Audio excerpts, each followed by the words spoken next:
Good morning students. इससे पहले lecture में हम लोग बात कर रहे थे कि यहाँ पर ट्रांसलोकेशन कैसे होता है और इन्वर्जन कैसे होता है। तो यहाँ पर हमने जो चार चीज पढ़ी थी, डिलीशन, डुप्लीकेशन, इन्वर्जन और ट्रांसलोकेशन, उनको हमने पढ़ा था गुणसूत्रों में संरचनात्मक परिवर्तन। गुणसूत्रों की संरचना में किस प्रकार से परिवर्तन होते हैं, क्योंकि हमने यहाँ पर जो गुणसूत्रीय जो विपतन थे उनको दो भागों में बांटा था। पहला था गुणसूत्रों में संरचनात्मक परिवर्तन और दूसरा हमने देखा था यहाँ गुणसूत्रों में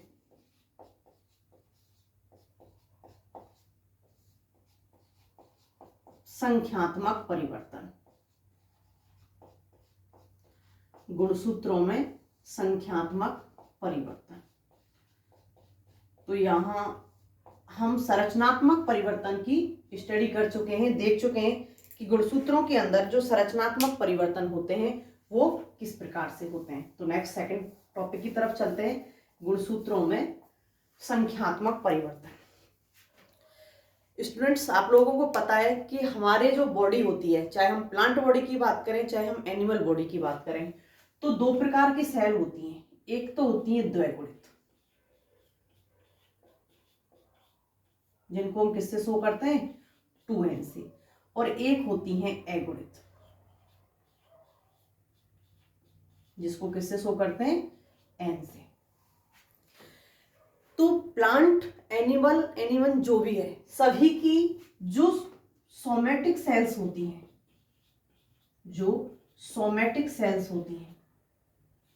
ये सोमैटिक सेल्स कैसी होती हैं, द्विगुणित, जिन्हें हम क्या बोलते हैं, दैहिक कोशिकाएं।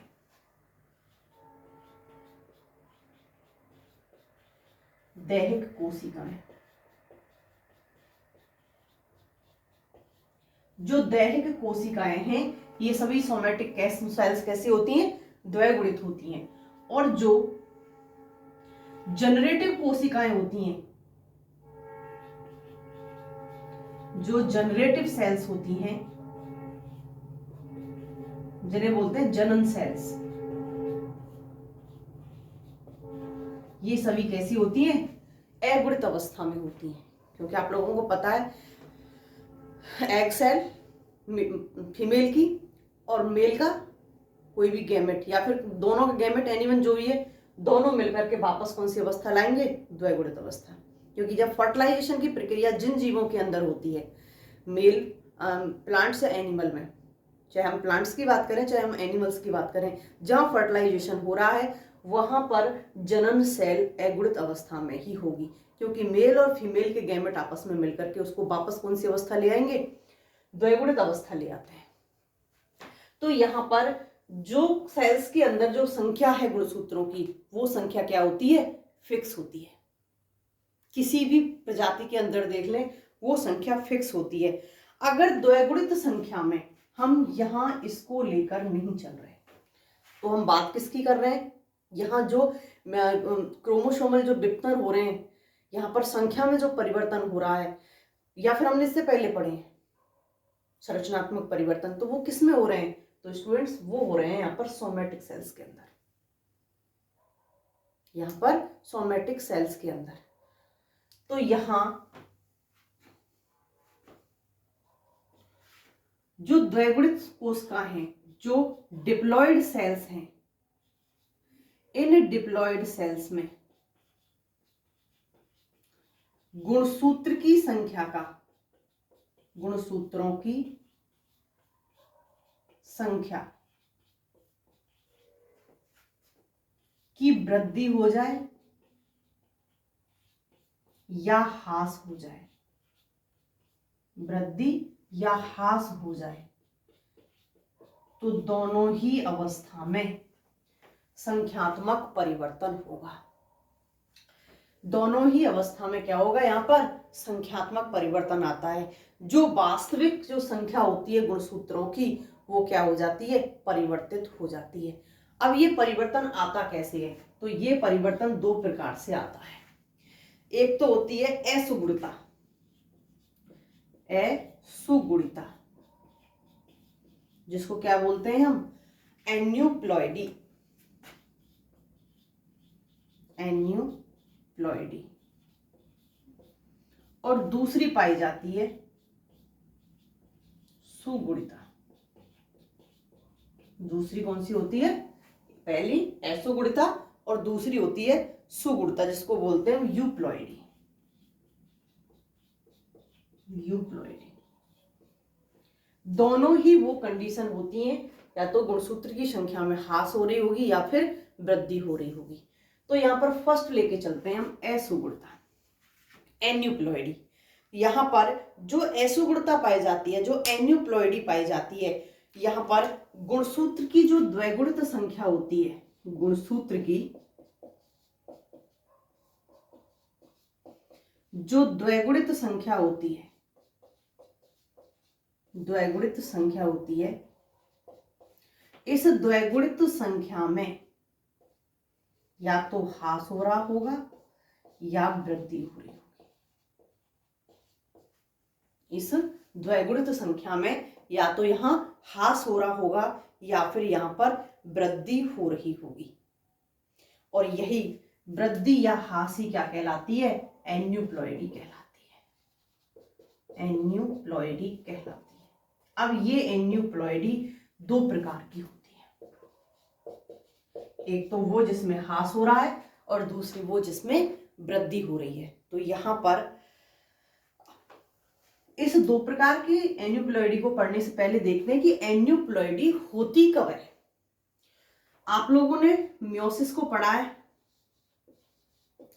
तो स्टूडेंट्स जब मियोसिस होती है तो मियोसिस से पहले पृथक्करण की प्रक्रिया होती है। पृथक्करण, मियोसिस पूर्ण होने से पहले, मियोसिस से पहले का मतलब है पूर्ण होने से पहले,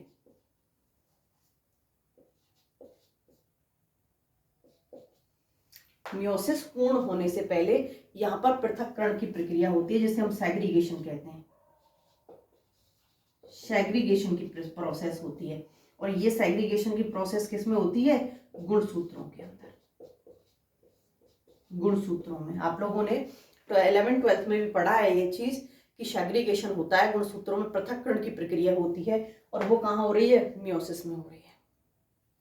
यहां क्या होता है कि यहां पर नॉन डिसजंक्शन की प्रोसेस पाई जाती है।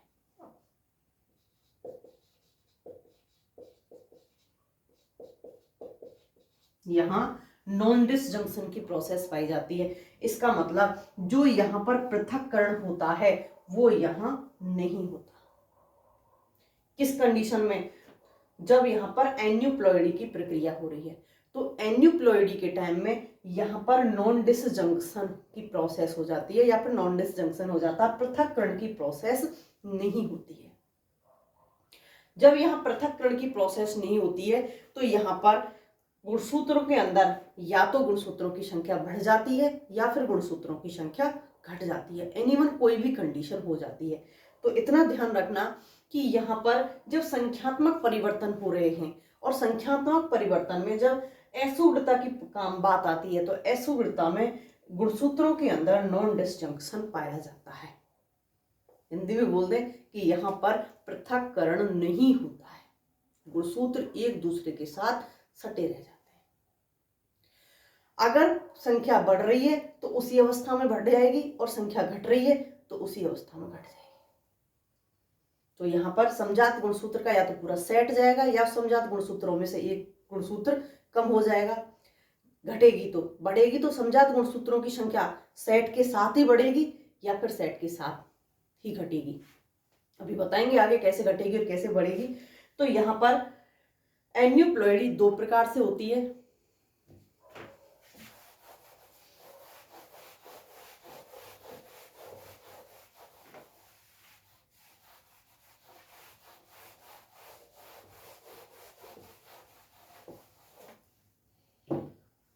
फर्स्ट देखते हैं हम यहाँ एन्यूप्लॉइडी, असुगुणता। तो यहाँ पर एन्यूप्लॉइडी में भी फर्स्ट जो टॉपिक देखना है हमें, गुणसूत्रों में अधोगुणता, हाइपोप्लॉइडी, अधोगुणता।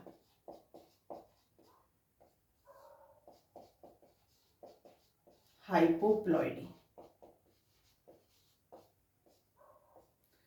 यहां क्या होता है हाइपोप्लॉइडी में, यहां पर जो पूर्ण द्विगुणित सेट होता है, गुणसूत्र का जो पूर्ण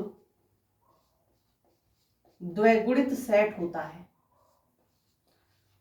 सेट समुच्चय, तो इस पूर्ण द्विगुणित सेट में जो क्रोमोसोम है, गुणसूत्र है, इन गुणसूत्र की संख्या बढ़ जाती है। क्रोमोसोम की संख्या एक या एक से अधिक बढ़ जाती है,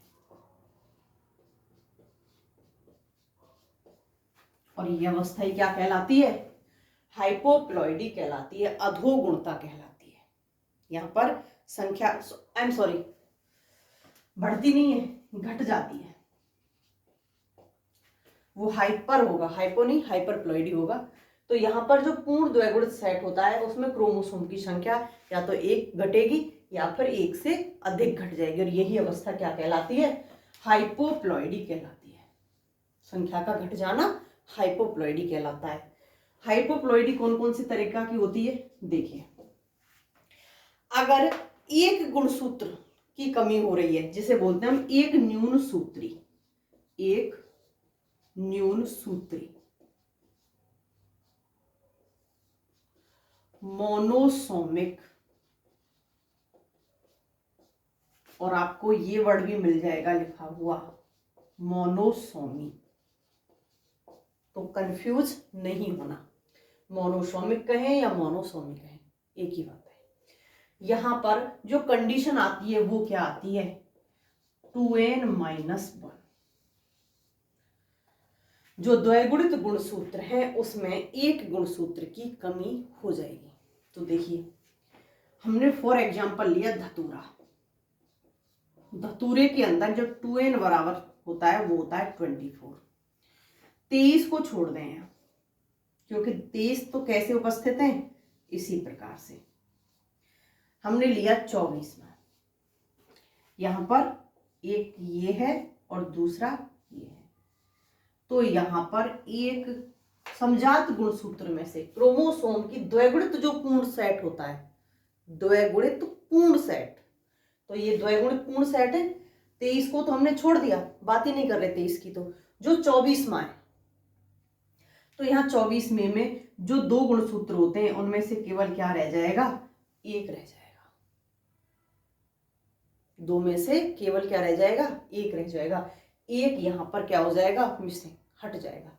तो यहाँ 2n-1 बराबर क्या होगा धतूरे में, 23, 2n-1, 2n कितने हो रहे हैं यहाँ पर, 24, तो यहां पर एक गुणसूत्र की कमी हो जाती है, किसके अंदर, मोनोसोमी के अंदर, या फिर कहें मोनोसोमिक के अंदर। तो यहाँ जो द्विगुणित सेट था उस द्विगुणित सेट में से एक गुणसूत्र क्या हो जाएगा, घट जाएगा। सेकंड, द्विन्यून सूत्री, एक न्यून सूत्री,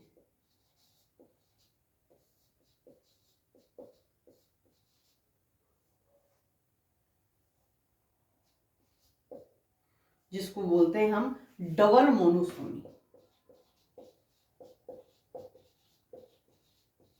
डबल मोनोसोमी या डबल मोनोसोमिक, कुछ भी दोनों में से। अब यहां क्या होगा, 2n-1-1, फॉर एग्जाम्पल वही धतूरा लेते हैं,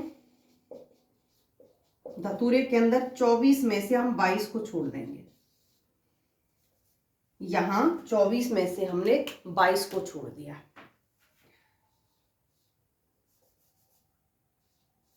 एक ये उपस्थित है और दूसरा ये उपस्थित है। यहाँ समजात जोड़े उपस्थित है, मान लिया ये 23वें नंबर का है और ये 24वें नंबर का है।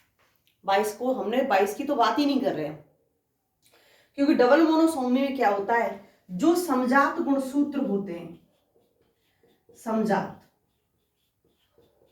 इन समजात गुणसूत्रों में से दो जोड़ों में से जो दो जोड़े हैं, में से एक एक गुणसूत्र का ह्रास होगा, एक एक गुणसूत्र का, या फिर कहते हैं क्रोमेटिड का गुणसूत्र का ह्रास होगा। क्रोमेटिड कहें या गुणसूत्र कहें, तो यहां एक एक गुणसूत्र का ह्रास हो जाएगा। यहां से ये चला गया, या फिर इसको भेज दो, या फिर इसको, किसी को भी समजात गुणसूत्रों में से एक एक, एनीवन कोई सा भी। ऐसा नहीं है कि ये नीचे वाले जाएंगे ऊपर वाले नहीं जाएंगे, ये तो हम अपनी सुविधा के लिए लिख रहे हैं, पढ़ने के लिए। तो यहाँ में किसी में से भी, दोनों में से एक एक कोई सा भी चला गया। अब इस कंडीशन को फॉलो करते हैं। 2n 1 - 1, तो 2n यहाँ क्या था हमारा 24, तो 24 में से अब 2 घटा दीजिए, तो यहां पर 2n 1 - 1 बराबर क्या रह जाएगा धतूरे में 22 रहेगा या नहीं रहेगा?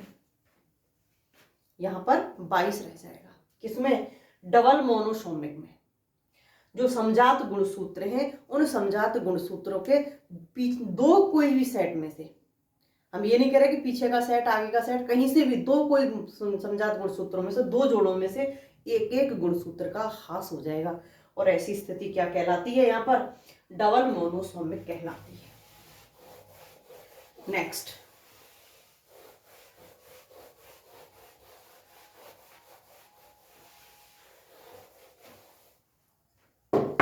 एक कंडीशन ये है और दूसरी कंडीशन हमने ये 2y 1 - 1, इसको भूल जाना।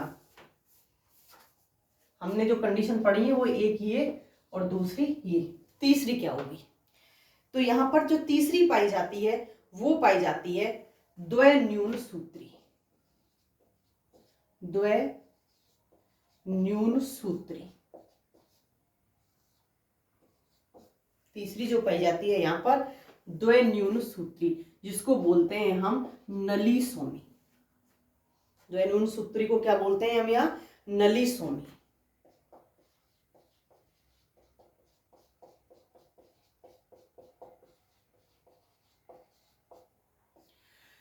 इसके अंदर क्या होता है? 2n - 2, तो तीसरी कंडीशन क्या होगी यहां? 2n - 2। जो समजात गुणसूत्र है, जो समजात गुणसूत्र हैं, इन समजात गुणसूत्रों में एक जोड़े का ह्रास होगा,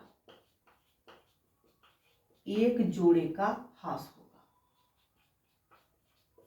पूरा की पूरा एक कपल चला जाएगा। देखिए फॉर एग्जांपल, धतूरा लेके ही समझेंगे सारे एग्जांपल्स को। धतूरे में क्या है? 24, 23 को छोड़ दो। जो 24वां गुणसूत्र है, ये मान लिया 24वां मान लिया, एनीवन कोई भी मान, क्योंकि 1 से 24 तक में ये कोई सा भी हो सकता है।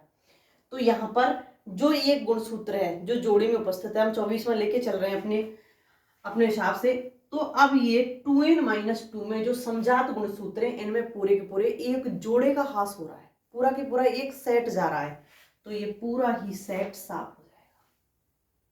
कितने रह गए? 23। तो 2n - 1 की कंडीशन में यहां कितना रह जाएगा धतूरे में? 23। 2n - 1 की अवस्था में, या सॉरी 22, कितना रह जाएगा? 22। घटा दो यहां से, 2n - 1 में 24 में से 2 घटाएंगे तो वही, यहां भी वही आता है, लेकिन अंतर क्या है? यहां दो अलग अलग कपल में से, दो अलग अलग जोड़ों में से जा रहा है एक एक गुणसूत्र, और यहां एक में से ही जा रहा है। तो यहां दोनों में जो कंडीशन है वो कंडीशन बिल्कुल कैसी होगी? अलग अलग होगी। ये अवस्था कम घातक होती है, और ये जो अवस्था है स्टूडेंट्स, ये अवस्था अधिक घातक होती है। फॉर एग्जाम्पल देखें हम यहाँ पर, यहां इस प्रकार की जो पाई जाती है वो गेहूं, जई, मक्का, गेहूं, जई, मक्का, टमाटर, काफी प्लांट्स के अंदर ये पाई जाती है। तो स्टूडेंट्स यहाँ पर मक्का और टमाटर ये ऐसे हुए हैं प्लांट्स जो क्या होंगे? ये मर जाते हैं, ये जो प्लांट है कपास, ये क्या होंगे, मर जाएंगे, डेड हो जाते हैं। इस घातक प्रभाव से गेहूं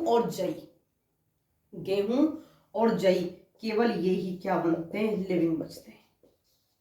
तो यहाँ पर जो नली सोमी पाई जाती है, ये नली सोमी कैसी होती है, घातक होती है इनकी तुलना में।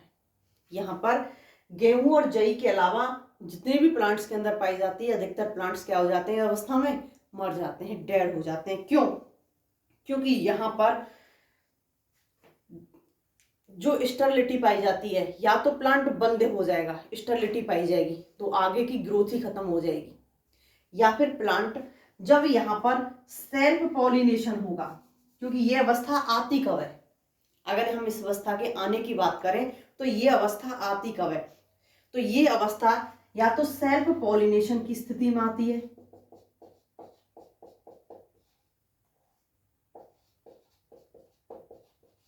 या फिर सेल्फ फर्टिलाइजेशन की स्थिति में आती है।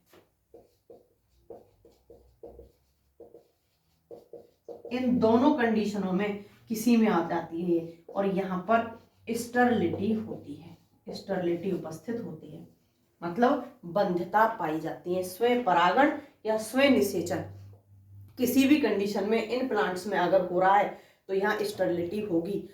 जो यहाँ पर जनरेशन बन रही है वो जनरेशन वहीं खत्म हो जाएगी, या फिर प्लांट परिपक्व होने से पहले क्या हो जाएगा, मर जाएगा। तो यहाँ पर प्लांट अधिकतर क्या हो जाते हैं, डेड। केवल यहाँ पर जो जीवित अवस्था में देखे गए वो गेहूं और जई ही देखे गए हैं। नेक्स्ट मिलते हैं नेक्स्ट लेक्चर के अंदर। बाय।